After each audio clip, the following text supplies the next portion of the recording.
Good morning, good morning. Ito yung aming mga taniman dito. May mga kunti na kaming mga halamanan.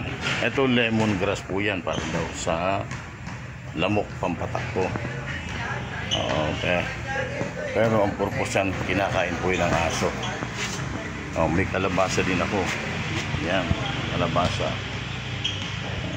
Doon sa labas, ayan, dami tanim ko.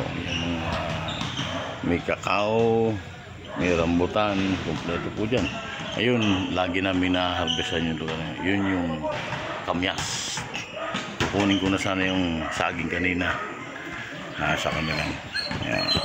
May kalabasa tumubo. Kahit lang, pwede mo magulay. Ayan. Ito naman, mga sili yan. Lahat yan, sili.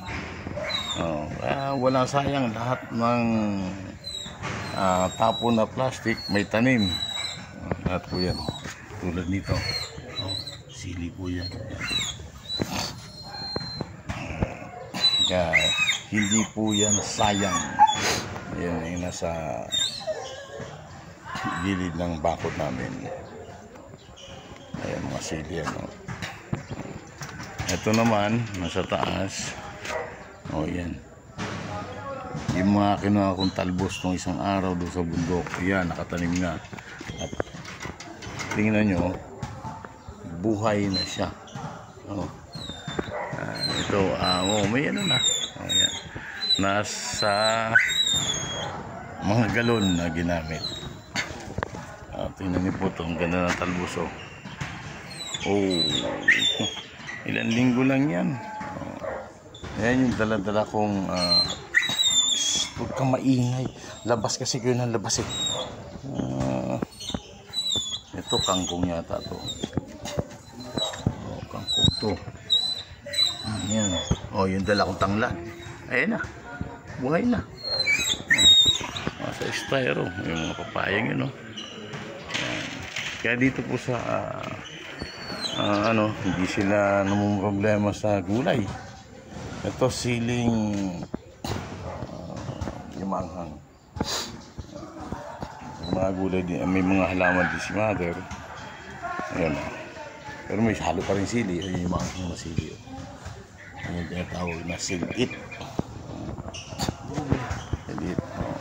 Merong pandan. Nagdala ako nito noon, hindi na buhay. Ano kaya maganda? Bili na lang. Siguro nalanta sa biyahe. 2 araw akong di uwi yan. Nalanta sa biyahe. Ano kaya kung magdala ako, mabuhay kaya. Yan, pandan po yan. Yan yung hinahalo sa kanin at masarap po yan. Ito, nasa 20 years, 25 years old na itong kalamansi ko. Marketed po yan na nabili namin sa nagtitinda. Yan, marketed po yan. Yan. Pero tuloy-tuloy pa rin ang kanyang bunga. Yan, nasa lang, gawa lang kami ng halaman ng maliit. Kaya ako magtatanong ka po sa gilid ng bakod yan, mga tips.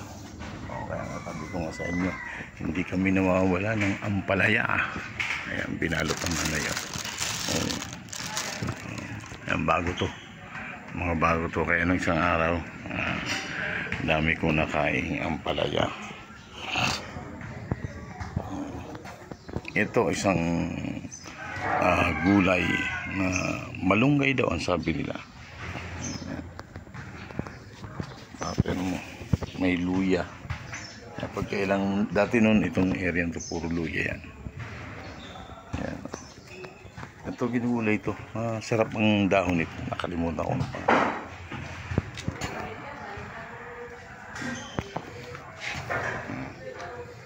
Nanguha ko ng gabi sa bundok ng isang araw. Ayan, naitanim na rito.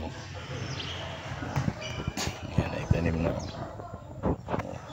Bilis na bumuhay ang gabi. Ayan, buhay na kagad. Nagugulay lang yan. Hindi pa nga naubos yung dito. Ang aming ampalaya, meron na kami wire na binili. Ayan, nasa balde na sila. Pwede ka magtanim lahat ng klaseng pananim. Halo-halo yan. Yun o.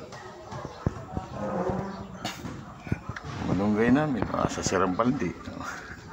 Pwede ka na pumitas. At ito naman yung buong maliit na favorite ko. Kaya di kami nawawalan dito ng sariwang gulay. Ayan o. Ito. Medyo malaki na. Ayan. At ang katabi lang nito, itong suha. Ayan. Ayan mga suha. Sabi ng iba, saan kami kukuha ng lupa? Ayan. Yung gilid namin, ayan. Ayan. Ito yung mga decomposed. Dito nakalagay. Lahat ng tapon dyan sa lutuan. Sa lutuan. Pinaghugasan. Dito siya nakabaon. Kaya recycling po yan. Kasi, ayan. Nire-recycle namin. Pag nabulok, ayan, binibistay ni kuya. Tulad nito. Ayan. Ayan yung mga nabubulok na mga pinagtanggalan ng gulay. Kaya itong part na to, puro yan fertilizer. Ayan. Ayan. Lahat po yan ay mga nabubulok. At pag kukuha ka ng lupa, pistahin mo lang. Para ganito na siya. Pinong-pino siya. Yan, pinistay na yan. Pwede mo nang kunan niya ng fertilizer. Ito pa yung mga styrofoam galing ng Masbate na padala ng pamangkin ko, si Raiv. May supply sila rito ng fish. Isda. Ito kamyas. Nasa loob ng bakod. Ayan siya. May bunga isa pero ang daming bulaklak. Kung magtatanim po tayo at hindi ka na mamimili. Ayan. Ito po yung mga pinagkukunan natin ng matatamnan. Ayan. Yan. Recycled mo yan. Lupa yan. Hindi namin sinemento yung buong bakod. Para may bakunan lang na pangtanim. Dahil mga sa taso, pero mga bubot pa. Mga bubot pa siya. Yan, puro ito. Pag pwede kang kumuha ng pangtanim mo dyan. Magdadala sana ako ng suha, pero bubot pa. Yan, daming bunga. Napakadaming bunga. Ayan. Ang dami. Ito lang, lapit oh.